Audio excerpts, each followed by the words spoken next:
we are back on the WHHI-TV Daily News. With me now is Jessa Jeremiah, and she's, of course, here to tell us everything that's going on around town this weekend, but it's good to see you because I don't usually get to do this. I know, it's a treat. Thanks, Betsy. Yeah, thanks for being here. Yeah, looking forward to it. So, of course, as always, there's a lot to talk about because there's always a lot going on. So we're going to jump in. We've got the Hilton Head Choral Spring Concert. I know. It is actually hard to choose what to cover because, to your point, there's so much happening. Always. But the Hilton Head Choral Society, of course, puts on a lovely concerts. And this is one that they do each year. So this is their annual spring concert. It's happening Friday, April 12th, 7th at 7 p.m. And there are still some tickets available. So it isn't too late.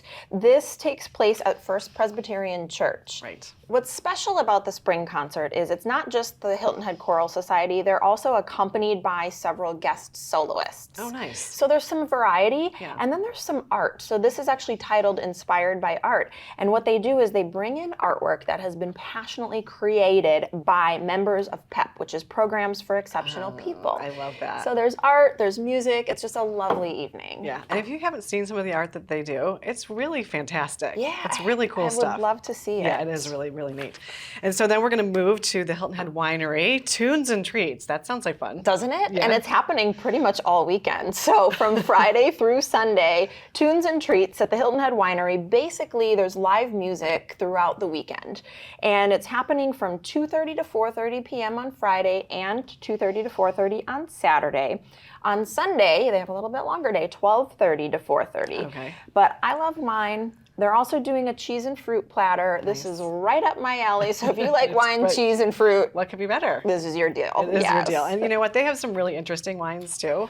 They do. You know, kind of like peach on the beach and margarita, and it's very. They have some interesting things. It's kind of fun to taste them. It'd be fun to do a tasting and just hang out. Yeah. All right. Now we were talking before we started filming that you and I might not have the greenest of thumbs, but but if you do, this event might be for you. This is the Bluffton Gardening Swap. Yes. So two things happening at Oscar Fraser Park this weekend. One is the gardening swap.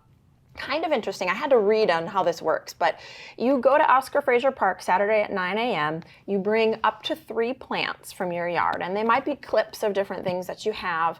And for each plant you bring, you get a ticket, and then you get to pick out however many other plants you have tickets for. Right. So it's a way to just kind of try growing things that you haven't had yet before. Right. I think it's kind of neat. I think it's fascinating. I wish that I had that talent.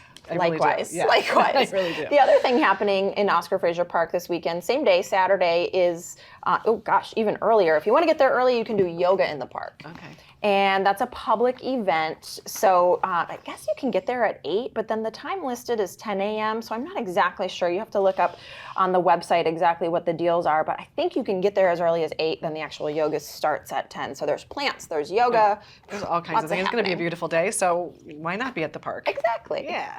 And then we want to talk about a concert for heroes. This is exciting. And I was saying, I don't cover music often here because there's just so much of it. Yeah. But this benefits our national heroes. And there are some big names. If you know Chris Jansen, that's one that many people do know. There's some different things that are for U.S. Army vets, and there's a Purple Heart reception that's going on. So a really great one. That's in Ridgeland. That's on Saturday, and it's at 6 p.m., and that's going to be a family-friendly event. There's tickets. You want to get tickets for that. Okay. Yeah, so make sure you're getting your tickets if you want to do that. And then we just have a few seconds left, but we want to talk a little bit about a Reptile meet and greet. That sounds kind of interesting. I'm sure some kids would really love that. I think this is a great kids event, to your point. So this is also on Saturday, 10:30 a.m. to 11:30 a.m. in Okatee. You can go, you bring the kids, it's only $10. Kids under 3 are free, and you get to meet some animals. It's at the Maritime Center. So there's lots of opportunities to kind of look, and then some opportunities to maybe touch. Yeah, I love that. That's fun. And that center is such a great asset to the community. So it's a great way to get people there if they haven't seen it before. Oh, so agree. Yes. Well, thank you for all those great events. Yeah. We appreciate it. Lots of fun things happening this weekend. Yeah. So, of course, thank you for being here. Thank you to everyone else on the show today for their insights and contributions. As always, our production team is behind the scenes to make all of this possible. And, of course, we are honored that you have chosen to share a part of your day with us. I'm Betsy McDaniel, and we'll see you for the next WHHI-TV Daily News.